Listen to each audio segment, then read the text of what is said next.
Muy buenos días, bienvenidos a Reavivados por su palabra. Y esta mañana vamos a hacer un pequeño resumen o un pequeño recuento de Números capítulo 5. En realidad Números capítulo 5 está dividido como en tres reglas, en tres normas que se están estableciendo para los israelitas. Muchas de estas normas tienen mucha relación al libro de Levítico porque tienen que ver con establecer un equilibrio social, un entendimiento de cada una de las cosas. Ya vamos a meditar no en todo, pero solamente les hago un resumen. La primera parte habla de la impureza en cuanto a problemas de la piel o enfermedades contagiosas que puedan tener, y les explica, tienen que ser ellos expulsados del campamento. Parece una medida drástica, pero es necesaria para evitar la contaminación de todo el pueblo. Recuerden que los sistemas sanitarios, y aquí debemos hacer una aclaración, no se trata de una medida arbitraria o demasiado injusta, sino también una cuestión sanitaria. Ellos en ese tiempo, ¿no?, muchos siglos antes de Cristo, pues los sistemas sanitarios no habían avanzado, ni siquiera la medicina. Entonces, por lo tanto, era saludable que ellos pudieran alejarse. Luego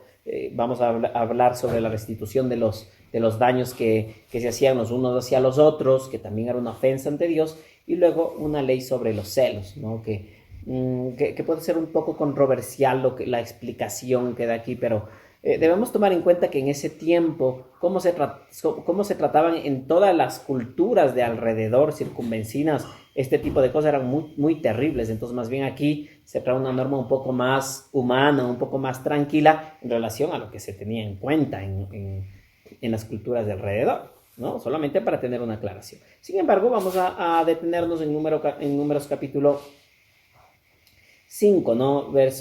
Capítulo 5, versículo 5 y 6, dice: el Señor le ordenó a Moisés que les dijera a los israelitas: el hombre o la mujer que peque contra su prójimo traiciona al Señor y tendrá que responder por ello, ¿no? Debe confesar su pecado, llevar una ofrenda, y de esta ofrenda que él lleve debe añadir 20% más.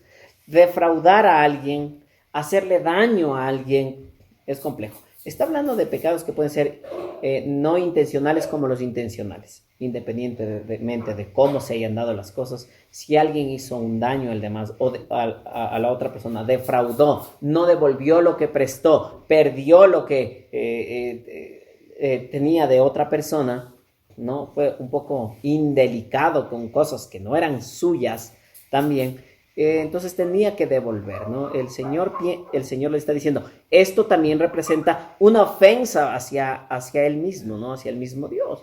Entonces él trata de explicar, ¿no?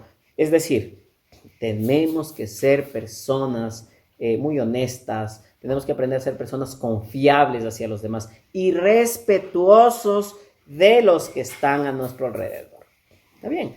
De tal manera que podamos reconocer nuestros errores. Por eso dice, debe confesar su pecado y devolver.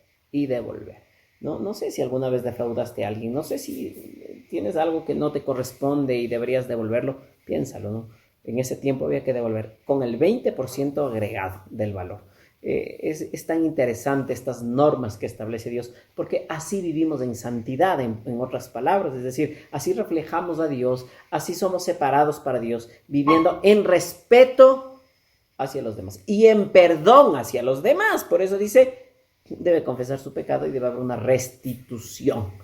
Y eso es algo muy bonito, ¿no?, que debemos aprender de las Escrituras. Que Dios nos impulse a vivir así en el respeto hacia los demás y hacia la propiedad ajena. Vamos a orar. Querido Dios, te damos gracias porque tus consejos nos ayudan a vivir una vida un poco más tranquila en un mundo complicado, desigual, injusto, donde la gente hurta, donde la gente roba, donde la gente es deshonesta. Mi Señor, pon en nuestro corazón honestidad, respeto hacia la propiedad y hacia los bienes de los demás, de tal manera que vivamos en santidad como tú quieres, Señor. Por favor, acompáñanos la jornada de este día, en el nombre bendito de Jesús. Amén. Que Dios te bendiga.